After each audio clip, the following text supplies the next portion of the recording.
Nexon కంటే wide ఉంటుంది. అది అయితే మీకు మంచి ఎక్స్పీరియన్స్ వచ్చి ఉంటుంది కార్ లో. చాలా నచ్చింది. అన్ని బాగున్నాయి. బట్ ఒక్కటి నచ్చని విషయం ఏంటంటే, ఇంకొకటి ఏంది, జస్ట్ డిస్క్ బ్రేక్స్ వల్ల ఎందుకు తెలియదు. కిतना देता है మైలేజ్ పర్ఫెక్ట్ గా అనిపిస్తుంది బ్రో. మహేంద్ర కార్ తీసుకునే వాళ్ళకి ఇంకో మెయిన్ క్వశ్చన్ బ్రో, సర్వీస్ ఎలా ఉంది? 23,000 కిలోమీటర్స్ తిరిగేశారు కాబట్టి డ్రైవబిలిటీలో కానీ, ఇంజన్ లో కానీ, ఈవెన్ ట్రాన్స్మిషన్ లో కానీ ఇష్యూలో ఉన్నట్టు ఒక్కరు కూడా పోస్ట్ చేయలేదు. మహేంద్ర XUV3XO కార్ కొనాలని ప్లాన్ చేసే వాళ్ళు ఈ వీడియోని అస్సలు మిస్ అవ్వద్దు.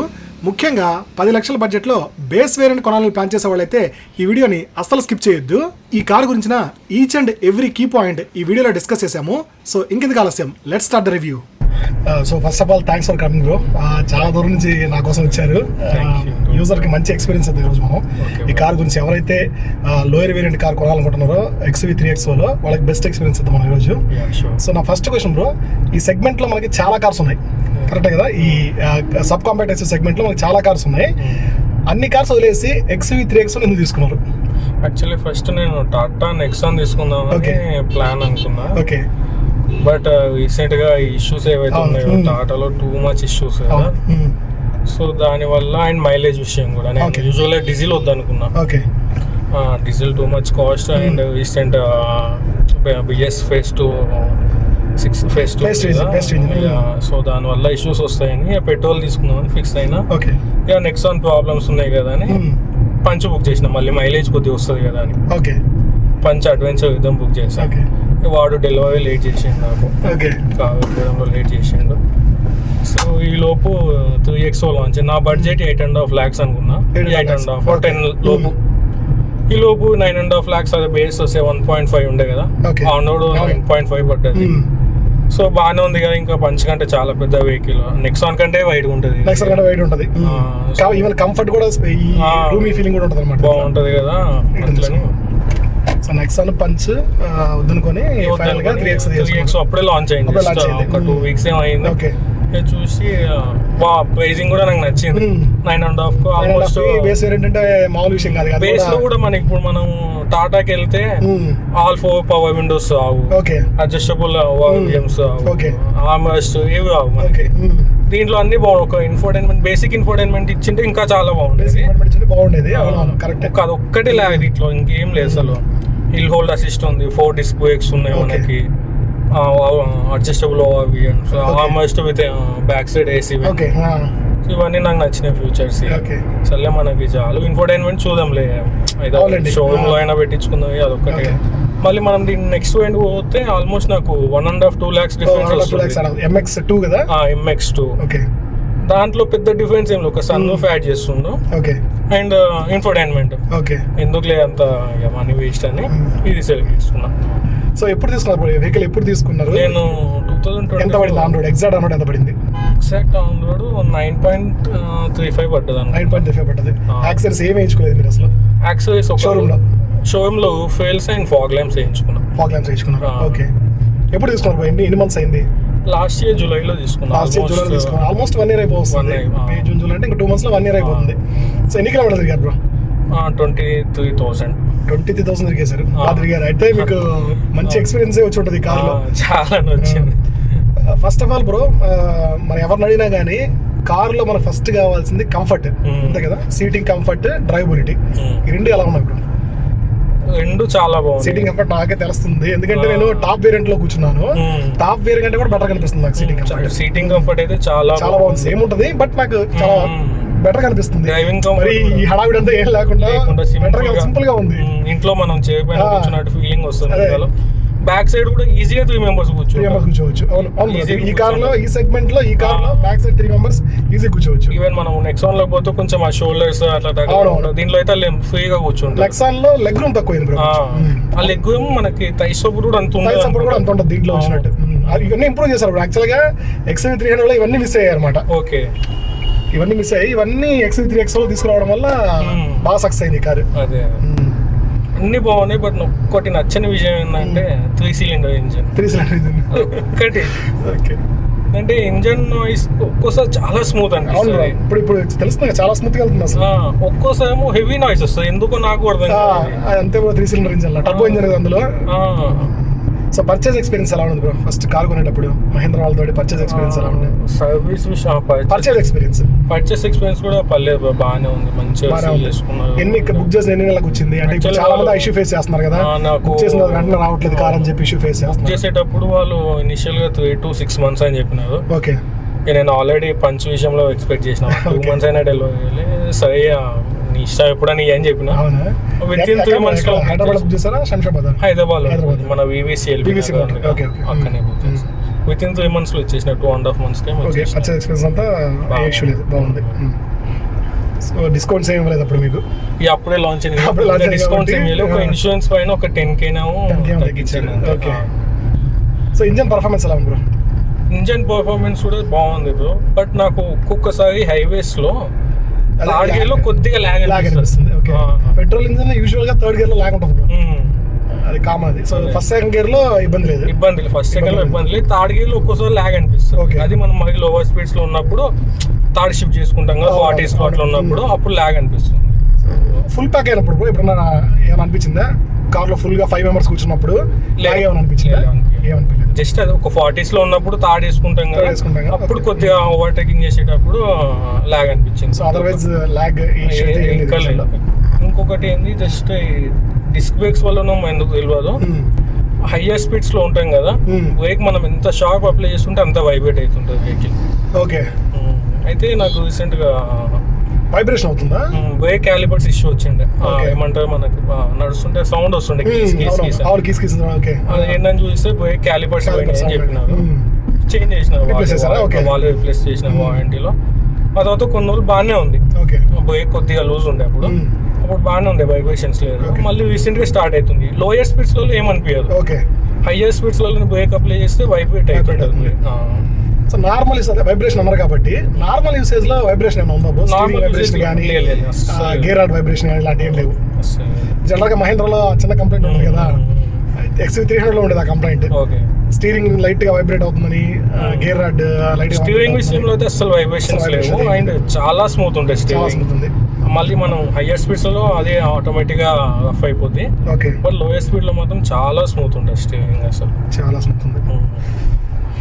ఓకే, మన వాళ్ళకి ఎంతో నచ్చే విషయం బ్రో. ఇండియన్స్ కి కిత్నా దేతా హై, మైలేజ్ పర్ఫెక్ట్ గా అనిపిస్తుంది బ్రో. సిటీలో ఎంత వస్తుంది యావరేజ్ గా? అదే హైయెస్ట్ ఎంత వచ్చింది సిటీలో, లోయెస్ట్ ఎంత వచ్చింది? అదే విధంగా హైవే మీద మీరు వెళ్ళినప్పుడు హైయెస్ట్ ఎంత వస్తుంది, లోయెస్ట్ ఎంత వస్తుంది? సిటీలో లోయెస్ట్ వచ్చేసి నాకు 8 వచ్చిండే. 8 కూడా వచ్చింది, అది bumper to bumper almost 45-50 minutes ఉండే. ఓకే, నెక్స్ట్ హైయెస్ట్ వచ్చి అంతే 11 or 12 వచ్చింది. 11 or 12 అంతకంటే మోడరేట్ ట్రాఫిక్ లో. ఆన్ హైవేస్ అయితే లోయెస్ట్ 14 అనుకుంటా, ఐ థింక్. ఎంత స్పీడ్ లో, ఎంత స్పీడ్, ఎంత RPM ఉన్నారు? నేను స్పీడా మాక్సిమం అప్పుడు 100 ఉంది అనుకుంటా, 100-110 ఉన్నా. ఆల్మోస్ట్ 3 దగ్గర ఉంది RPM. ఓకే, అప్పుడు నాకు 14 వచ్చింది. యూజువల్లీ నేను ఎక్కువ 80 to 100 మెయింటైన్ చేస్తా, అండ్ 2.5 లోపే ఉంటుంది RPM నాకు. ఇప్పుడు 6 gears కాబట్టి ఇలా 2.4 ఉంటుంది నా RPM. సో అప్పుడు నాకు ఈజీగా 16 అయితే వస్తుంది. ఓకే, 16 పక్క 16 పక్క అంతే బ్రో. అదే కొంతమంది ఈ మధ్య మిస్గైడ్ చేస్తున్నారు మీరు చూస్తుంటే కూడా మన వీడియోస్ లో కూడా, పెట్రోల్ ఇంజిన్ సిటీలో బంపర్ టు బంపర్ ట్రాఫిక్ లో 14-16 వస్తుంది. అది ఇంపాసిబుల్ కదా, అది 3 cylinder ఇంజిన్ ఇంపాసిబుల్ అసలు. అలా మిస్గైడ్ చేస్తున్నారు. హైవేలో కరెక్ట్ బ్రో మీరు చెప్పింది, 16-17 మ్యాక్సిమం ఈ ఇంజిన్ అంతే. మీకు స్టార్టింగ్ లో మీకు ఒక స్క్రీన్ షాట్ పెట్టిన, అంటే నాకు ఇనిషియల్ 10K కాకముందు ఇన్స్ట్రుమెంట్ క్లస్టర్ 20s కూడా పోయింది సమ్ టైం, కానీ నాకు రాలేదు అసలు. సేమ్ అంతే 16-17 వచ్చింది, బట్ ఇప్పుడు సెట్ అయిపోయింది అంతా. నాకు అసలు వెళ్ళట్లేదు, మాక్సిమం 17.5. ఇన్స్ట్రుమెంట్ క్లస్టర్ కొన్ని రోజుల తర్వాత సెట్ అయిపోతుంది, సెట్ అయ్యి ప్రాపర్ గా చూపిస్తుంది అనమాట. ఇంకోటి ఏంటంటే అది సరిగ్గా చూపించకపోతే మనం 2-3 సార్లు దాన్ని 0 చేసామంటే అప్పుడు క్లియర్ గా చూపిస్తుంది. ఇప్పుడు సెట్ అయిపోయింది అసలు, అది అక్యురేట్ గా చూపిస్తుంది అనుకున్నాను నేనైతే. సో మహేంద్ర కాల్ తీసుకునే వాళ్ళకి ఇంకో మెయిన్ క్వశ్చన్ బ్రో, మీరు గెస్ట్ చేసే ఉంటారు క్వశ్చన్, సర్వీస్ ఎలా ఉంది? 23,000 kilometers తిరిగేశారు కాబట్టి థర్డ్ సర్వీస్ కూడా అయిపోయి ఉంటుంది. సెకండ్స్ ఓకే, థర్డ్ సర్వీస్ అయిపోయింది. సో థర్డ్ సర్వీస్ పెయిడ్ అయింది ఇప్పటికి? పెయిడ్ ఇంకా త్వరగా ఫ్రీ సర్వీస్ అయిపోయాయి. సో ఎలా ఉంది బ్రో ఇప్పటి వరకు సర్వీస్ ఎక్స్పీరియన్స్ ఎలా ఉంది? సర్వీస్ ఎక్స్పీరియన్స్ లో కూడా నేను పెద్ద ఇష్యూస్ అయితే ఏం ఫేస్ చేయలేదు. ఇక్కడ మన హైటెక్ City VVC first service simple కాబట్టి పెద్ద టైం పట్టాలి. సెకండ్ సర్వీస్ కూడా నాకు జల్దీ ఇచ్చేసిన, ఆల్మోస్ట్ ఒక 2.5 hours లో ఇచ్చేసిన. కాస్ట్ కూడా నేను అనుకున్న దానికంటే చాలా తక్కువ, 2600 లో సర్వీస్ అయిపోయింది first. Second service 10K service. తర్వాత మొన్న రీసెంట్గానే వెళ్ళిన ఒక 1 month బ్యాక్ 20K సర్వీస్. అప్పుడు కూడా బాగానే ఉంది. అప్పుడే క్యాలిపర్స్ ఇష్యూ ఉందని చెప్పినా కదా, అది కూడా వాళ్ళు రిజాల్వ్ చేసి ఇచ్చిన. కొద్దిగా టైం పట్టింది, 8 hours పట్టింది. ఇక మనం 20K కి ఇంజిన్ ఆయిల్ చేంజ్ చేసినాం కంప్లీట్. ఫస్ట్ 10K కి just oil filter oil change చేసిన అంతే.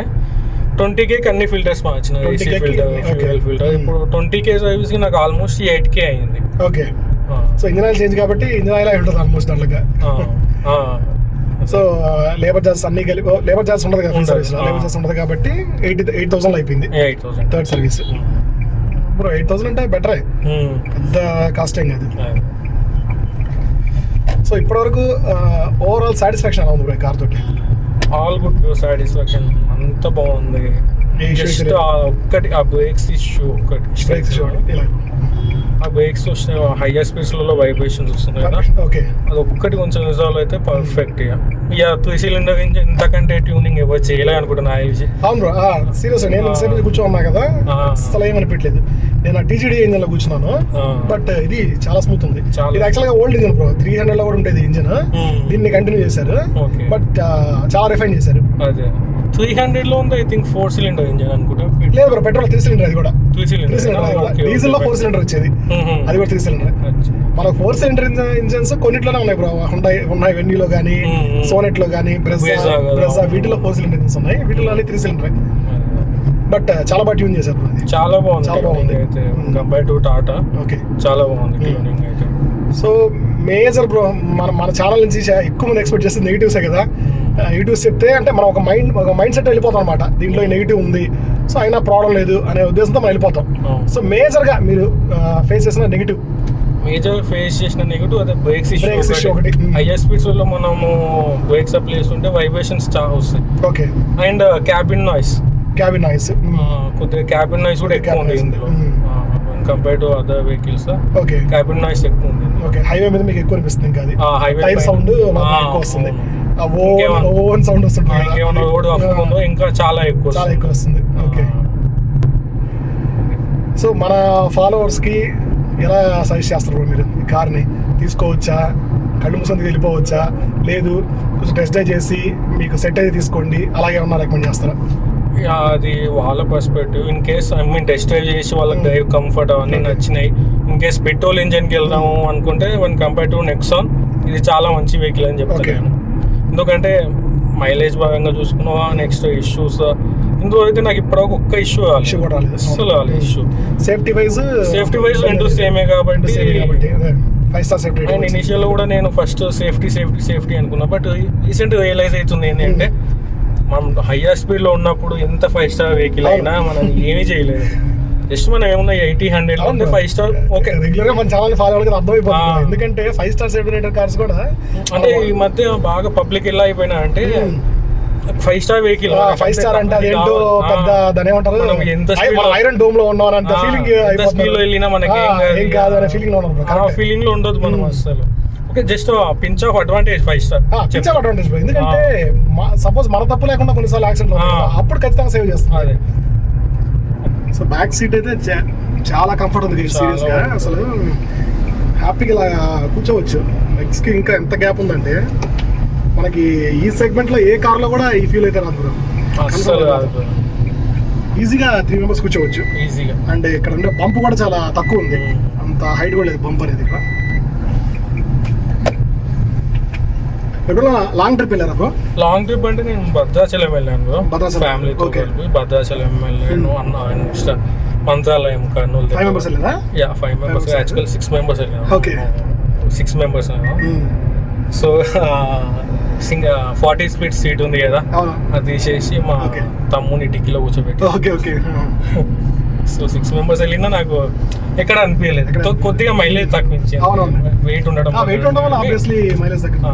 బట్ పికప్ ఇష్యూ అయితే అసలు లేకుండా. అసలు లేదు. అండ్ పికప్ కూడా చాలా బాగుంది కంపేర్ టు డీజిల్ ఇంజన్ తోటి పోల్చుకుంటే. అవును, ఇప్పుడు మనం డీజిల్ ఇనిషియల్ పికప్ తక్కువ ఉంటుంది బ్రో. డీజిల్ ఇనిషియల్ పికప్ తక్కువ ఉంటుంది, పెట్రోల్ లో ఇనిషియల్ పికప్ ఉంటుంది. డీజిల్ వన్స్ థర్డ్ గేర్ కొంచెం రన్నింగ్ లోకి వచ్చిన తర్వాత సెకండ్ థర్డ్ గేర్ లో మంచి పికప్ ఉంటుంది. ఆ పంచ్, ఇదే పంచ్ లో మనకి సేమ్ 1.2 లీటర్ దాని పికప్ తోటి కంపేర్ చేసుకుంటే చాలా బాగుంది. అండ్ నేను నెక్సాన్ డ్రైవ్ చేయాలి, మళ్ళీ అది ఎలా ఉంది పికప్ అయితే తెలియదు. దీని అయితే బాగుంది. స్టీరింగ్ కి only tilt adjustment, so steering vibration కూడా ఏం లేదు, చాలా స్మూత్ ఉంది. సో ఒక కార్ ని ప్రాపర్ గా ఎంజాయ్ చేయాలంటే దాని లోయర్ వేరియంట్ లోనే ఎంజాయ్ చేయగలుగుతాం చెప్పాలంటే. సో 1.2 లీటర్ ఇంజిన్ అయినా కానీ లాగ్ ఏం తిరగట్లేదు బ్రో, చాలా పవర్ఫుల్గా అనిపిస్తుంది కార్ మాత్రం. మీకు ఆల్మోస్ట్ బ్రెజాలో కానీ గ్రాండ్ విటాలో కానీ 1.5 లీటర్ ఇంజిన్ ఉంటుంది కదా, मला అనిపిస్తుంది నాకైతే. గేర్ షిఫ్టింగ్ కూడా చాలా స్మూత్ ఉంది. మర్చిపోయాను బ్రో, మెయిన్ క్వశ్చన్ అడగడం మర్చిపోయాను. స్టెబిలిటీ ఎలా అనిపించింది ఇన్ని రోజులు? నాకైతే మంచిగా అనిపిస్తుంది, స్టెబిలిటీ కూడా ప్రాబ్లం ఏం లేదు, స్టేబుల్ గానే అనిపిస్తుంది. మీకు ఎలా అనిపించింది హైవే మీద? హైవే కూడా చాలా స్టేబుల్ ఉంది.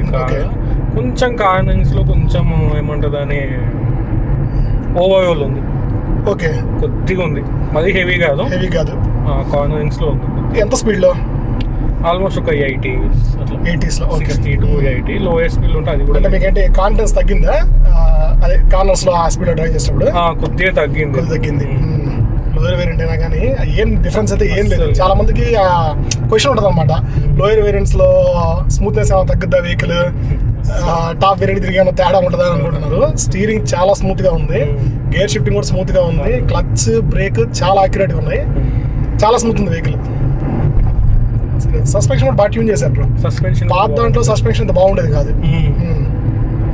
ఈ కార్ లో మాత్రం అదే మన ఛానల్లో ఇంతవరకు ఎవరు మేజర్ ఇష్యూలు అయితే పెట్టలేదు బ్రో. 3XO గురించి ఇన్ఫోటైన్మెంట్ ఇష్యూ ఒకసారి పని చేయట్లేదు ఎవరో పెట్టారు, సాఫ్ట్వేర్ చిన్న సాఫ్ట్వేర్ గ్లిచెస్ ఉన్నాయని చెప్పి. అదర్వైజ్ మేజర్ గా డ్రైవబిలిటీలో కానీ ఇంజన్ లో కానీ ఈవెన్ ట్రాన్స్మిషన్ లో కానీ ఇష్యూలు ఉన్నట్టు ఒక్కరు కూడా పోస్ట్ చేయలేదు ఇంతవరకు. కొద్దిగా ర్యాట్లింగ్ సౌండ్స్ ఎక్కువ అనుకుంటున్నాను నేను, ర్యాట్లింగ్ సౌండ్స్ ఎక్కువ కొద్దిగా చెప్తున్నా. మెయిన్ అంబుల్ స్ట్రిప్స్ అసలు చాలా మేబీ అంటే దానివల్ల స్పీడ్ బ్రేకర్ ఉన్నా బాగుంది. స్పీడ్ బ్రేకర్ ఉన్నా బాగుండు. అంబుల్ స్ట్రిప్స్ ఎందుకు ఎంకరేజ్ చేస్తున్నా అర్థం కాదు. అప్పటికి చాలా మంది కంప్లైంట్ చేశారు. అవును, కొద్దిగా ర్యాటిల్ సౌండ్స్ ఉన్నాయి, బట్ అది కామన్ బ్రో. ఇన్ఫోటైన్మెంట్ లేదు కాబట్టి కాన్సన్ట్రేషన్ దాని మీదే ఉంటుంది అనమాట. చిన్న సౌండ్ వచ్చినా కానీ దాని మీదే ఉంటుంది మన కాన్సన్ట్రేషన్. హారన్ కొంచెం తక్కువ అనిపించింది బ్రో, హారన్ సౌండ్ లేదు బ్రో, బాగానే ఉంది. మనం అంటే లోపల కూర్చున్నాం మనకు అంత అనిపించదు, కానీ విండోస్ డౌన్ చేసి మనం ఎప్పుడన్నా ఆన్ ప్రెస్ చేస్తే చాలా ఎక్కువ అవుతుంది బయటికి. సో ఈ రోడ్ చూడండి, ప్యూర్ తార్ రోడ్ కూడా కొంచెం నాయిస్ ఎక్కువ. సాఫ్ట్ పైన వెళ్ళేటప్పుడు అంత ఉండదు, ఇక్కడ రఫ్ ఉంది కదా క్లియర్ గా. ఏసీ త్రో ఎలా ఉంది? ఏసీ కూడా చాలా బాగుంది, చూసే కదా. నేను అసలు ఫుల్ లో పెట్టలేను అసలు, 2 points లో అయినా మనం ఇక్కడ కూడా ఏమనిపించలేదు. కేసు 4 points పెడితే చలి పెడుతుంది. సో ఓవరాల్ గా ఈ కారులో మేజర్ నెగిటివ్ పాయింట్స్ అయితే ఏం లేవు. సబ్ కాంపాక్ట్ ఎస్యూవీ సెగ్మెంట్ లో ఈ కార్లో ప్రొవైడ్ చేసిన కంఫర్ట్ ఇంకే కార్లోనూ ప్రొవైడ్ చేయలేదు. 10 లక్షల బడ్జెట్లో ఒక్క ఇన్ఫోటైన్మెంట్ సిస్టమ్ తప్ప మిగతా అన్ని మ్యాండేటరీ ఫీచర్ కోసం చూస్తున్న వాళ్ళకి ఈ కార్ బెస్ట్ ఆప్షన్ అవుతుంది. మీ పర్సనల్ కార్ రివ్యూని కూడా మన ఫాలోవర్స్తో షేర్ చేసుకోవాలనుకుంటే మన ఇన్స్టాగ్రామ్ ఛానల్లో నాకు మెసేజ్ చేయండి. ఇంకా ఇలాంటి జెన్యూన్ కస్టమర్ రివ్యూస్ కోసం మన ఛానల్ని తప్పకుండా ఫాలో అవ్వండి.